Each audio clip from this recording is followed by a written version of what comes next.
सीधा माथे में गोली मारो। और बिल्कुल सही डिसीजन लिया है। जब तक यहाँ गोली नहीं लगेगी ना और एक गोली पिछवाड़े में नहीं लगेगी तब तक मानेंगे नहीं। ये इनके अय्याशी के अड्डे बंद हो रहे हैं। 4 बीवी 40 बच्चे और गजवाए हिंद, यही करना है इनको। एक मुस्लिम महिला को अधिकार नहीं है क्या सरकारी नौकरी प्राप्त करने का, किसी उच्च पद पे जाने का? तुमने क्या बना रखा उसको? गजवाए हिंद करने का तरीका? हमारे बापू क्या देखे गए थे कि एक गाल पे चाटा यहाँ खा लो और यहाँ खा लो और अनशन करने बैठ जाओ। तो करो ना, कर क्यों नहीं रहे? इनको 72 हूरों के पास जाना है, इसलिए करना चाहते हैं। तो मोदी जी 72 हूरों के पास पहुंचा दीजिए। बेचारी वेट कर रही है, वो रेडी होकर बैठी हुई है, पर कब हमारे लोग आएंगे और हमारे साथ। अरे अपने घर के जाके मानेगा क्या? अरे चुप हो जा बचिया, तेरे बीवी बच्चे बाहर सड़क पे आ जाएंगे। मत कर ऐसा। योगी जी का दिमाग फिर गया तो 2 मिनट में तेरा घर ढा जाएगा। अरे योगी जी कर दो ये काम। कार्तिकेय जी क्या कहना है, कल हल्द्वानी में जो दंगा हुआ, जिस तरीके से पुलिस प्रशासन को निशाना बनाया गया, निगम कर्मचारियों को निशाना बनाकर उनके हाथ मुंह तोड़ दिए गए, तो क्या कहेंगे ऐसे दंगाइयों पर क्या कार्रवाई बनती है? कार्रवाई क्या बनती है? सीधा माथे में गोली मारो। और बिल्कुल सही डिसीजन लिया है। जब तक यहाँ गोली नहीं लगेगी ना और एक गोली पिछवाड़े में नहीं लगेगी तब तक मानेंगे नहीं। ये इनके अय्याशी के अड्डे बंद हो रहे हैं। 4 बीवी 40 बच्चे और गजवाए हिंद, यही करना है इनको। इसी वजह से कर रहे हैं। अरे अगर बीवी को कह दिया तलाक तलाक तलाक, तो अब्बू से शादी कर लो, मेरे भाई से शादी कर लो, फिर मुझसे शादी कर लेना। ये कोई तरीका है? एक बीवी जो है वो बच्चे पैदा करने की मशीन है। एक मुस्लिम महिला को अधिकार नहीं है क्या सरकारी नौकरी प्राप्त करने का, किसी उच्च पद पे जाने का? तुमने क्या बना रखा उसको? गजवाए हिंद करने का तरीका? सर इनकी अय्याशी खत्म हो रही है, इसी वजह से काम कर रहे हैं। लेकिन बात हल्द्वानी का मैटर हुआ, दंगे हल्द्वानी में भड़के, अतिक्रमण हटाने गया था पुलिस प्रशासन और निगम कर्मचारी। लेकिन बरेली से एक मौलाना है तौकीर रजा, वो बोल रहे हैं मुसलमान सहन नहीं करेगा, पलट के बाहर करेगा। अरे तुम मत करो सहन और फिर देखिए क्या होता है। तुम सहन नहीं करोगे तुम्हारे घर ऊपर से धड़ नीचे गिर जाएंगे। बुलडोजर का नीति देखी थी मीरा रोड पे क्या हुआ था? तुमने हंगामा किया और तुम्हारी सारी दुकानें दहा दी गई। तुम मान जाओ भैया, अभी तो मोदी जी खुश हो रहे हैं, खुश होके मकान दे रहे हैं, खुश होके बिजली दे रहे हैं, खुश होके राशन दे रहे हैं। उन्हें दुखी मत करो। अगर दुखी करोगे सबका साथ सबका विकास तो होता है और सबका अनर्थ भी हो जाएगा कर देंगे 2 मिनट के अंदर। भाई साहब एक बात मुझे आप बताइए कि तुमको किसने अधिकार दिया कि पब्लिक प्रॉपर्टी को तोड़ दोगे? तुमको किसने अधिकार दिया किसी हिंदू महिला को के साथ बलात्कार करोगे, उसकी जान के साथ खेलोगे, हिंदू की हत्या करोगे? अरे संवैधानिक तरीके से अनशन करो, तुमको दिक्कत है तो। हमारे बापू क्या देखे गए थे कि एक गाल पे चाटा यहाँ खा लो और यहाँ खा लो और अनशन करने बैठ जाओ। तो करो ना, कर क्यों नहीं रहे? तुम अनशन करो, पत्थर क्यों मार रहे हो? मस्जिद जो थी जो तोड़ी गई है वहां पर, उसके अंदर असला बारूद था उनका, पत्थरों ने इकट्ठे करके रखे थे, बिल्कुल पहले से प्लानिंग के हिसाब से। तौफीक रजा जैसे लोगों ने बोल दिया होगा कि ये होने वाला है जी, तैयारी कर लेना अपनी। तौफीक रजा को वहां पर पुलिस भेज के सीधे उसके माथे में गोली मारी जाए। क्यों मारी जाए? वो भड़का रहा है, आतंकवादी है, दंगे नहीं भड़का रहा है वो, और क्या कर रहा है वो? लेकिन पुलिस प्रशासन और सरकार इतनी चुस्त है तो पहले से जानकारी क्यों नहीं हुई इतनी बड़ी प्लानिंग की? सर जब चोरी होती है ना तो उसका पता चलता नहीं है। आप कैसी बातें कर रहे हैं? पुलिस को क्या पता चल रहा है कि यहाँ क्या होने वाला है? पुलिस फिर भी इतनी मुस्तैद है कि पिछले 9 साल के अंदर कहीं बम धमाके नहीं हुए, केरल को छोड़ के खाली। और केरल में क्यों हुए? क्योंकि पप्पू गांधी सरकार है वहाँ पर, इसलिए केरल में धमाके हो गए। तो पूरी सजा के बारी, फिर भी जो घटनाएं होती हैं वो बड़ी चोरी से होती है, बड़ी प्लानिंग से होती है। ये ऐसे ही करते हैं आतंकवादी, आप समझ नहीं रहे, इसलिए हुई है। लेकिन इलीगल तरीके से रहना और सरकार के नोटिस मिलना, कोर्ट से नोटिस मिलने के बाद भी खाली ना करना, जब प्रशासन खाली कराने जाए तो उनका मुंह हाथ तोड़ दो, पेट्रोल बम से हमला कर दो, पत्थर लाठियों से हमला कर दो, तो इसको आप कैसे देखते हैं? क्या ये एक आतंकी साजिश नहीं है? उन्होंने वो क्या कहते हैं कि हम संविधान को नहीं मानेंगे, और जब वो प्रताड़ित होते हैं, जेल में जाते हैं, हम कहते हैं हमें संविधान के हिसाब से हम चलेंगे, हमें सरिया चाहिए। अरे मोदी जी ने सरिया दे दो, इनको सरिया चाहिए। जब तक सरिया दोगे नहीं आप, इनको मानेंगे नहीं। सरिया के हिसाब से उनके हाथ काटे जाएंगे, पैर काटे जाएंगे, तब मानेंगे। भाई साहब कठोर नियम के साथ तुरंत इन पे नियम लागू करने चाहिए। जब तक नहीं लागू करोगे ये ऐसे आतंकवादी करते रहेंगे।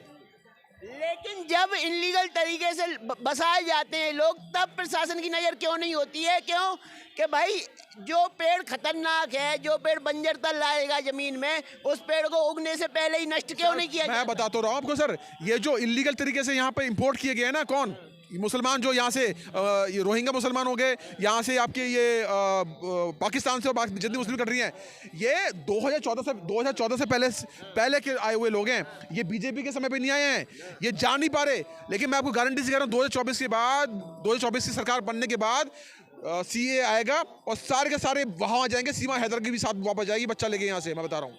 एक आम आदमी अगर अतिक्रमण करता है तो उसे तो 2 मिनट में हटा दिया जाता है, लेकिन जब दंगाई और आतंकी प्रवृत्ति के लोग अतिक्रमण कर लेते हैं और सरकार को ही दादागिरी दिखाते हैं तो सरकार भी पस्त पड़ जाती है। अरे इनको अगर रातों रात इनको गोलियां मार दी गई तो तुरंत ये छाती पीटेंगे यहाँ के, हाय मुझे मार दिया, हाय मुझे मार दिया। 370 में क्या कर रहे थे ये लोग? हिंदू को मारा इन्होंने कि अपनी महिलाओं को छोड़ के चले जाओ। गवर्नमेंट ने सपोर्ट किया, अभी मोदी गवर्नमेंट सपोर्ट नहीं कर रही। मोदी कह रहे हैं सुधर जाओ बच्चों, तुम हमारे परिवार के हिस्से हो, तुम्हें नहीं मारना चाहते, ये मरना चाहते हैं। इनको 72 हूरों के पास जाना है, इसलिए करना चाहते हैं। तो मोदी जी 72 हूरों के पास पहुंचा दीजिए, बेचारी वेट कर रही है, वो रेडी होकर बैठी हुई है पर कब हमारे लोग आएंगे और हमारे साथ। तो क्या लग रहा है अब हल्द्वानी जैसी घटना ना हो उसके लिए प्रशासन को क्या करना चाहिए? सख्त रूप से जो आतंकी हमले करेगा, शूट एट साइट, ये करना चाहिए और कोई कुछ नहीं। चाहे वो किसी भी धर्म का हो, किसी भी धर्म का हंगामा करेगा सीधे गोली उसके माथे मारो। तो धामी जी ने तो कह दिया कि जो भी दंगाई दिखे देखते ही गोली मार दो। अरे मैं आपके चरण छूना चाहता हूँ भाई साहब, आपने मोदी योगी जी से सबसे आगे बढ़ के निकल गए।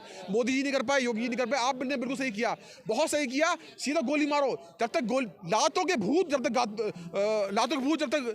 लात नहीं खाएंगे तो मानेंगे नहीं। ये बातों से नहीं मानने वाले, बिल्कुल सही कर रहे हैं वो। एक प्लानिंग उत्तराखंड के हल्द्वानी में, दूसरी प्लानिंग अगले दिन बरेली में देखने को मिली जब तौकीर रजा का बयान आया और उनके कहने पे लाखों मुसलमान रोड पे आ गए। अरे अपने घर के ढाके मानेगा क्या? अरे चुप हो जा बचिया, तेरे बीवी बच्चे बाहर सड़क पे आ जाएंगे, मत कर ऐसा। योगी जी का दिमाग फिर गया तो 2 मिनट में तेरा घर ढा जाएगा। अरे योगी जी कर दो ये काम, जब तक इसके पिछवाड़े पे लात नहीं पड़ेगी ये मानेगा नहीं।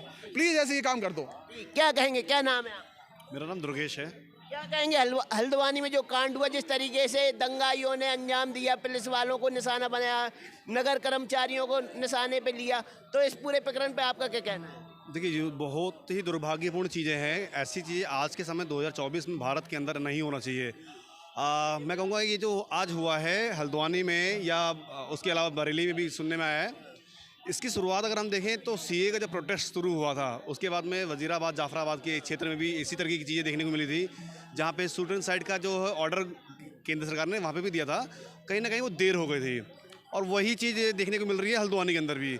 तो इस तरीके की चीज़ों को मैं तो यही बोलूँगा गवर्नमेंट को कि गवर्नमेंट इन सारे जगहों पर जहाँ पे इस तरीके के कट्टर मानसिकता के लोग हैं, जहाँ पर थानों को फूंक दिया जाता है। आपने नूह मेवात का भी कांड सुना होगा, वहाँ पे भी साइबर क्राइम का जो थाना था उसको फूंक दिया गया था। तो इस तरीके की चीज़ें कहीं ना कहीं जो देश के अंदर रह रहे अराजकता तत्व हैं वो इन चीज़ों को बड़े ही आसानी से जो है टारगेट कर लेते हैं और इन जैसे लोगों को आइडेंटिफाई करने की ज़रूरत है। अब अगर अभी भी देश के लोग, देश के पॉलिटिशियंस या जो हमारे रॉ हैं, जितने भी हमारे टॉप एजेंसीज़ हैं, वो अगर इनको आइडेंटिफाई नहीं करेंगे तो देश में इस तरीके की चीज़ें होती रहेंगी। कहीं ना कहीं जैसे शुरुआती जिस मसले पे शुरू हुआ अवैध अतिक्रमण पे, देश में अवैध अतिक्रमण बहुत से हो रहे हैं और हुए हैं, और अगर हम देश की आज़ादी से बात करें तब से लेके आज तक हो ही रहा है। अगर हम इसको एक संवैधानिक प्रक्रिया के माध्यम से बात करें तो एक वक्फ बोर्ड आपने सुना ही होगा। वक्फ बोर्ड भी एक ऐसा ही बोर्ड है जिसको आपने लीगली कर दिया कि आप किसी भी ज़मीन को अवैध रूप से कब्जा कर सकते हैं और जा कर के आप अपनी बातें जो है रख सकते हैं। मुझे लगता है कि वो अब टाइम आ गया है जहाँ पर करने अब वक्फ बोर्ड को ख़त्म करने का टाइम आ गया। क्या कहेंगे, कितने सहमत हैं? जिस तरीके से हल्द्वानी में कल दंगे हुए और सुनियोजित तरीके से पुलिस प्रशासन और नगर कर्मचारियों को निशाना बनाया गया, उनके नाक कानों पे हमला किया गया, सिर फोड़ दिया गया। भाई ने अभी जो बात बोली उस पर बिल्कुल हम सहमत हैं। आप ये सोचिए, चाहे हल्द्वानी हो, चाहे जाफराबाद हो, चाहे मेवात हो, चाहे जहाँ पर ज़्यादा जनसंख्या में है, जहाँ बांग्लादेशी रोहिंग्या बस चुके हैं, सरकार इस समय विफल इसलिए है क्योंकि उनको नहीं हटा पा रही है। मैं तो कहूँगा मोदी जी का जो नारा था, मोदी जी कहते थे ना कि हमारी सरकार आएगी तो हम रोहिंग्या को भगाएंगे, बांग्लादेशियों को हटाएंगे, तो वो कब हटेंगे? सोचने वाली बात है कि सुनियोजित नहीं है। जहां उनको दंगे करने होते हैं, जहां उनको करना होता है, तैयारी करके बैठते हैं। जब प्रशासन को पता है कि वहां पर इतने ज़्यादा इलीगल लोग रह रहे हैं, हजार मजार सजार जो भी बना के बैठे हुए, उनको हटाने का काम अगर करना है तो सबसे पहले आपको यही करना पड़ेगा कि एक बड़ा फोर्स लेके चलना पड़ेगा। और मानसिकता तो यहाँ देखने वाली बात है कि सर, जहाँ पर पुलिसकर्मी देश के अरे पूरे थाने को घेर लिया जाता है, थाने में आग लगा दी जाती है, तो प्रशासन और सरकारें क्या सो रही होती? तो सर, आतंकवादी और प्रशासन में बहुत फर्क होता है। आतंकवादी यही सुनियोजित काम करते हैं और प्रशासन उसको देखती है। मैं यही कहूँगा, ये आप भारत में ही ना देखिए, आप चले जाइए फिलिस्तीन, चले जाइए, ऑस्ट्रेलिया चले जाइए, अमेरिका में भी चले जाइए, या जहाँ जहाँ भी, अफगानिस्तान में या पाकिस्तान, बांग्लादेश, कहीं पर भी आपको दिख जाएगा किस तरीके से आतंकवाद को प्रमोट किया जाता है। सीधा सीधा यह है कि किसी भी तरीके से जहाँ इन्होंने कब्जा लिया है, अगर आपको ज़मीन छुड़वाना है, चाहे इतना गज का 1 गज की भी ज़मीन हो, तो एक जान जानी तय हो जाती है। तो ऐसा कैसा प्रशासन जो इन दंगाइयों पे, इन अतिक्रमणकारियों पे काबू नहीं पा रहा है? इतना निठल्ला प्रशासन कैसे हो सकता? सर, निठल्ला प्रशासन नहीं है, प्रशासन पूरी तैयारी से, आप देखते जाइए क्या होने वाला है। धामी सरकार ने कड़े जोर तरीके से काम करना स्टार्ट कर दिया है। आप ये देखिए कि उत्तराखंड की पहली सरकार है जो वहाँ पर कार्य कर रही है। कांग्रेस की सरकार थी तो वहाँ पर बुलडोजर तो छोड़िए, पेपर भी गायब कर देती थी, पर धामी सरकार ने हाई कोर्ट के फैसले के बाद ये एक्शन लेने का काम किया, और आने वाले समय में आपको मैं बता दूं 2 से 3 दिन में यह काम होकर रहेगा। मतलब समुदाय विशेष की भीड़ आपके पुलिस कर्मियों पे हमला कर देती है, आपके नगर निगम के कर्मचारियों को नहीं छोड़ती जो बुलडोजर लेके गए हुए थे, तो मान के चलिए ना वो प्रशासन से भी ज्यादा शक्तिशाली होगा इस देश। सर, शक्तिशाली होने में और घर से पत्थर जमा करके मारने में बहुत बड़ी बात है। जहां 10,000 की जनसंख्या में लोग बैठे हुए हैं और 100 पुलिस वाले जा रहे हैं, आप ये सोचिए कि उनकी मानसिकता में ही बढ़ चुका है मदरसे छाप लोगों के, कि किसी भी तरीके से हमें अपने ही पुलिस वालों पे हमला करना है, पेट्रोल डालना है, आग लगाना है। ये जाफराबाद में भी देखा था। उनको देश के प्रशासन, देश की सरकार, देश के संसाधन से मतलब नहीं है। किसी भी तरीके से कब्जा हुआ जमीन वो नहीं छोड़ना चाहते। सरकार को बाकायदे रूप से एक्शन लेना पड़ेगा। अब एक तरफ तो वहाँ दंगे हुए, दूसरी तरफ बरेली में जो बाबा जी का गढ़ माना जाता है उत्तर प्रदेश से, एक मौलवी है तौकीर रजा, वो बोल रहे हैं मुसलमान सहन नहीं करेगा, पलट के जवाब देगा, हाथ पैर भी तोड़ देगा। मदरसे छाप सहन ना करे, मैं यही चाहूँगा, क्योंकि जो सहन कर रहे हैं वो दिख रहा है, वो सहन की बात नहीं है। क्या देश के मुसलमान गलत नहीं है? देश का कोई गलत है तो वो पता है कौन है सर? देश का तौकीर रजा गलत है, ओबीसी गलत है, कुछ मदरसे छाप मौलवी और मुल्ला गलत है। क्यों? क्योंकि ये लोग जानबूझ के भड़काते हैं, और भड़कार कर क्या काम करना चाहते हैं? देश का माहौल बिगाड़ना चाहते हैं। पर तौकीर रजा को ये जानकारी होनी चाहिए कि जिस दिन योगी का बुलडोजर चलेगा, तौकीर रजा का भी महल वहीं गिरेगा। गिरा देगी सरकार इन लोगों के महल। सरकार तो उल्टी दब जाती है भीड़ देख के कि कौन काबू पड़े। सरकार कहीं नहीं गिर रही है, जनता का फुल समर्थन है। कुछ चंद चिरकुट जो देश में उछल रहे हैं उनका कार्रवाई होने वाला है, आप देखते जाइए कैसे होगा। कह रहे थे ना कि 370 हटा दो तो अरे झंडा उठाने वाला नहीं होगा। कह रहे थे ना कि राम मंदिर बना लो, देख लेना पूरे देश में आग लगा देंगे। पत्ता नहीं चला ना, क्या वो शाबाशी नहीं थी सरकार की? तो आप ये भी ध्यान रखिए कि सरकार ये देख रही कि किस तरीके से इनकी प्लानिंग हो सकती है, उस प्लानिंग को भी तोड़ने। उत्तराखंड में तो अभी पहली बार नहीं हुआ, इसके पहले भी एक घटना हुई थी, तब इतना विवाद नहीं बढ़ा था, थाम लिया गया था, लेकिन अब तो हद ही पार हो गई। 70 सालों का जहर है। आप 70 सालों का जहर सोच रहे हैं क्या बीजेपी के पास जादू की छड़ी नहीं है कि किसी को भी कैसे भी हटा सके? कार्रवाई होगी, धीरे धीरे होगा, पर सब कुछ होगा, रिजल्ट के साथ मिलेगा, फैक्ट चेक के साथ। चलिए, धन्यवाद।